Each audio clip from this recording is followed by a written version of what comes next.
കേരളത്തിലെ റബ്ബർ കർഷകർ ഏറെ നാളായി കാത്തിരുന്ന വാർത്തയാണിത്. റബ്ബർ വില വീണ്ടും 300 രൂപയിലേക്കാണ് കുതിക്കുന്നത്. അതേസമയം ലാറ്റക്സിന് ചരിത്രത്തിലെ ഏറ്റവും ഉയർന്ന വിലയാണ് ഇപ്പോൾ രേഖപ്പെടുത്തിയിരിക്കുന്നത്.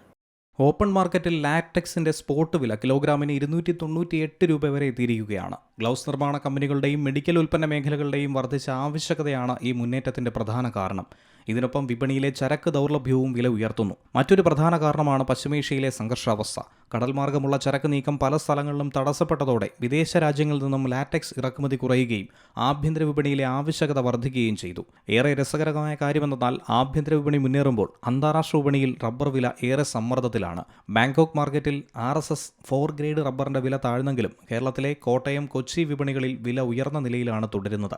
ആഗോള വിപണിയിൽ പ്രധാന ഉൽപ്പാദക രാജ്യങ്ങളിൽ നിന്നും കൂടുതൽ റബ്ബർ എത്തി തുടങ്ങിയതും ജപ്പാൻ, സിംഗപ്പൂർ തുടങ്ങിയ ചരക്ക് വിപണികളിലെ വ്യാപാരം ദുർബലമായതുമാണ് അന്താരാഷ്ട്ര വില താഴാനുള്ള കാരണം. എന്നാൽ കേരളത്തിലെ കർഷകർക്ക് ഇപ്പോൾ പ്രതീക്ഷ നൽകുന്നത് ആഭ്യന്തര ആവശ്യകതയാണ്. ആഭ്യന്തര വിപണിയിൽ വൻ ഡിമാൻഡ് നിലനിൽക്കുന്നതും വില ഇനിയും ഉയർന്നേക്കുമെന്ന പ്രതീക്ഷയിൽ സ്റ്റോക്ക് മാർക്കറ്റിൽ എത്തിക്കാതെ കൈവശം വയ്ക്കുന്നതുമാണ് ആഭ്യന്തര വില 284 രൂപയായി ഉയർത്തി നിർത്തിയത്. നിലവിലെ സാഹചര്യം തുറന്നാൽ റബ്ബർ വില വീണ്ടും 300 രൂപ എന്ന നിർണായക സംഖ്യ മറികടക്കാനുള്ള സാധ്യതയുണ്ടെന്നാണ് വിപണി വിലയിരുത്തൽ. ഒരുപക്ഷെ അത് 300 കടന്നുപോയേക്കുമെന്നും സൂചനയുണ്ട്.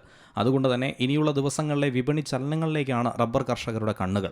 അതേസമയം റബ്ബറിന് താങ്ങുവില 250 രൂപയായി വർദ്ധിപ്പിച്ച് ധനകാര്യ വകുപ്പ് കഴിഞ്ഞ ആഴ്ചയായിരുന്നു ഉത്തരവിറക്കിയത്. റബ്ബർ കർഷകരെ സഹായിക്കാനായി റബ്ബർ ഉൽപ്പാദക ഇൻസെന്റീവ് പദ്ധതി അനുസരിച്ച് താങ്ങുവില കിലോഗ്രാമിന് 250 രൂപയാക്കുമെന്ന് മുഖ്യമന്ത്രി VD സതീശൻ ബജറ്റിൽ തന്നെ പ്രഖ്യാപിച്ചിരുന്നു.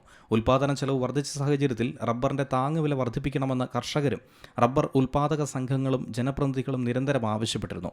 ഇതേ തുടർന്നാണ് താങ്ങുവില കിലോഗ്രാമിന് 200 രൂപയിൽ നിന്നും 250 രൂപയായി വർദ്ധിപ്പിക്കുമെന്ന് ബജറ്റ് പ്രസംഗത്തിൽ പ്രഖ്യാപിച്ചത്.